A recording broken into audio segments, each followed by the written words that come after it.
Now Adam knew Eve, his wife, and she conceived and bore Cain, saying, I have gotten a man with the help of the Lord.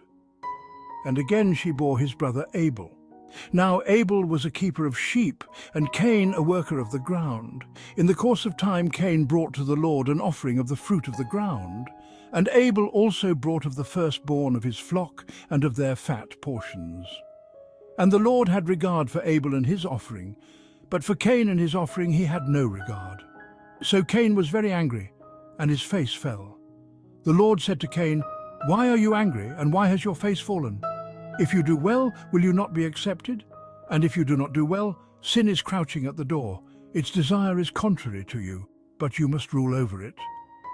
Cain spoke to Abel his brother, and when they were in the field, Cain rose up against his brother Abel and killed him. Then the Lord said to Cain, Where is Abel your brother? He said, I do not know. Am I my brother's keeper? And the Lord said, What have you done? The voice of your brother's blood is crying to me from the ground. And now you are cursed from the ground, which has opened its mouth to receive your brother's blood from your hand. When you work the ground, it shall no longer yield to you its strength. You shall be a fugitive and a wanderer on the earth. Cain said to the Lord, My punishment is greater than I can bear. Behold, you have driven me today away from the ground, and from your face I shall be hidden. I shall be a fugitive and a wanderer on the earth, and whoever finds me will kill me. Then the Lord said to him, Not so. If anyone kills Cain, vengeance shall be taken on him sevenfold. And the Lord put a mark on Cain, lest any who found him should attack him. Then Cain went away from the presence of the Lord and settled in the land of Nod, east of Eden. Cain knew his wife, and she conceived and bore Enoch. When he built a city, he called the name of the city after the name of his son Enoch. To Enoch was born Irad, and Irad fathered Mehujael, and Mehujael fathered Methushael, and Methushael fathered Lamech. And Lamech took 2 wives. The name of the one was Adah, and the name of the other Zillah. Adah bore Jabal. He was the father of those who dwell in tents and have livestock. His brother's name was Jubal. He was the father of all those who play the lyre and pipe. Zillah also bore Tubal-Cain. He was the forger of all instruments of bronze and iron. The sister of Tubal-Cain was Naamah. Lamech said to his wives, Adah and Zillah, hear my voice. You wives of Lamech, listen to what I say. I have killed a man for wounding me, a young man for striking me. If Cain's revenge is 7-fold, then Lamech's is 77-fold. And Adam knew his wife again, and she bore a son and called his name Seth. For she said, God has appointed for me another offspring instead of Abel, for Cain killed him. To Seth also a son was born, and he called his name Enosh. At that time people began to call upon the name of the Lord. This is the book of the generations of Adam. When God created man, he made him in the likeness of God. Male and female he created them, and he blessed them and named them man when they were created. When Adam had lived 130 years, he fathered a son in his own likeness, after his image, and named him Seth. The days of Adam after he fathered Seth were 800 years, and he had other sons and daughters.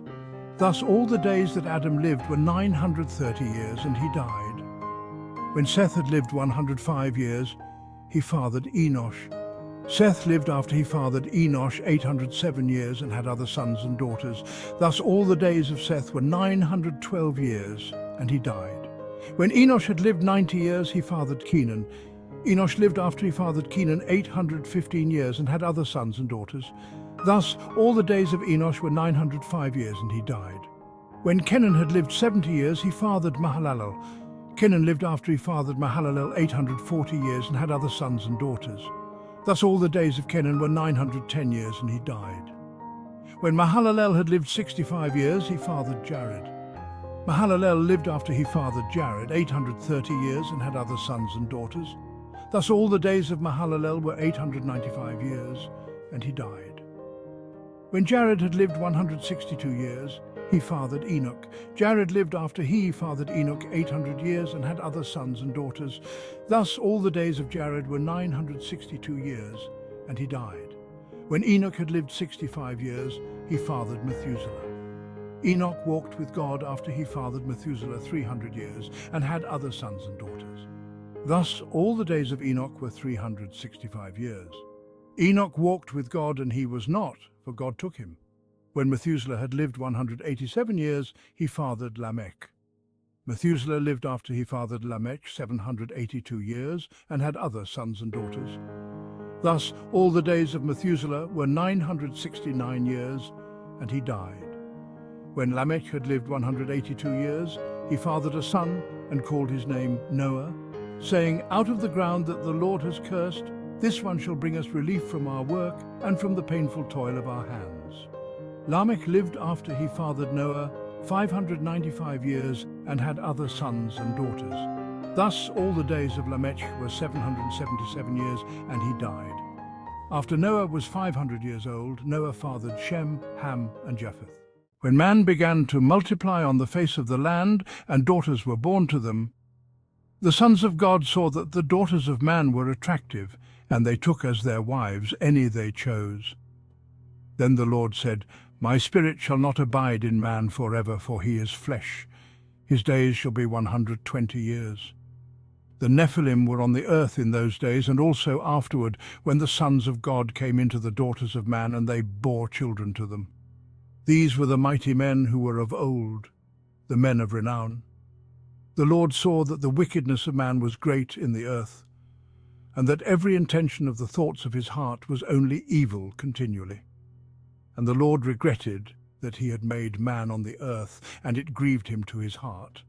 So the Lord said, "I will blot out man whom I have created from the face of the land, man and animals and creeping things and birds of the heavens, for I am sorry that I have made them." But Noah found favor in the eyes of the Lord. These are the generations of Noah. Noah was a righteous man, blameless in his generation. Noah walked with God. And Noah had 3 sons, Shem, Ham, and Japheth. Now the earth was corrupt in God's sight, and the earth was filled with violence. And God saw the earth, and behold, it was corrupt, for all flesh had corrupted their way on the earth. And God said to Noah, "I have determined to make an end of all flesh, for the earth is filled with violence through them. Behold, I will destroy them with the earth. Make yourself an ark of gopher wood. Make rooms in the ark, and cover it inside and out with pitch. This is how you are to make it. The length of the ark 300 cubits, its breadth 50 cubits, and its height 30 cubits. Make a roof for the ark, and finish it to a cubit above, and set the door of the ark in its side. Make it with lower, second, and third decks. For behold, I will bring a flood of waters upon the earth to destroy all flesh in which is the breath of life under heaven. Everything that is on the earth shall die, but I will establish my covenant with you. And you shall come into the ark, you, your sons, your wife, and your sons' wives with you, and of every living thing of all flesh you shall bring 2 of every sort into the ark to keep them alive with you. They shall be male and female. Of the birds according to their kinds, and of the animals according to their kinds, of every creeping thing of the ground according to its kind, 2 of every sort shall come into you to keep them alive. Also take with you every sort of food that is eaten, and store it up. It shall serve as food for you and for them. Noah did this. He did all that God commanded him. Then the Lord said to Noah, "Go into the ark, you and all your household, for I have seen that you are righteous before me in this generation. Take with you 7 pairs of all clean animals, the male and his mate, and a pair of the animals that are not clean, the male and his mate, and 7 pairs of the birds of the heavens, also male and female, to keep their offspring alive on the face of all the earth. For in 7 days I will send rain on the earth 40 days and 40 nights, and every living thing that I have made I will blot out from the face of the ground." And Noah did all that the Lord had commanded him. Noah was 600 years old when the flood of waters came upon the earth. And Noah and his sons and his wife and his sons' wives with him went into the ark to escape the waters of the flood. Of clean animals and of animals that are not clean, and of birds, and of everything that creeps on the ground, 2 and 2, male and female, went into the ark with Noah, as God had commanded Noah. And after 7 days the waters of the flood came upon the earth. In the 600th year of Noah's life, in the 2nd month, on the 17th day of the month, on that day all the fountains of the great deep burst forth, and the windows of the heavens were opened. And rain fell upon the earth 40 days and 40 nights. On the very same day, Noah and his sons, Shem and Ham and Japheth, and Noah's wife and the 3 wives of his sons with them, entered the ark, they and every beast according to its kind, and all the livestock according to their kinds, and every creeping thing that creeps on the earth according to its kind, and every bird according to its kind, every winged creature. They went into the ark with Noah, 2 and 2 of all flesh in which there was the breath of life, and those that entered, male and female of all flesh, went in as God had commanded him. And the Lord shut him in. The flood continued 40 days on the earth. The waters increased and bore up the ark, and it rose high above the earth. The waters prevailed and increased greatly on the earth, and the ark floated on the face of the waters. And the waters prevailed so mightily on the earth that all the high mountains under the whole heaven were covered. The waters prevailed above the mountains, covering them 15 cubits deep, and all flesh died that moved on the earth, birds, livestock, beasts, all swarming creatures that swarm on the earth, and all mankind. Everything on the dry land in whose nostrils was the breath of life died. He blotted out every living thing that was on the face of the ground, man and animals and creeping things and birds of the heavens. They were blotted out from the earth. Only Noah was left, and those who were with him in the ark. And the waters prevailed on the earth 150 days.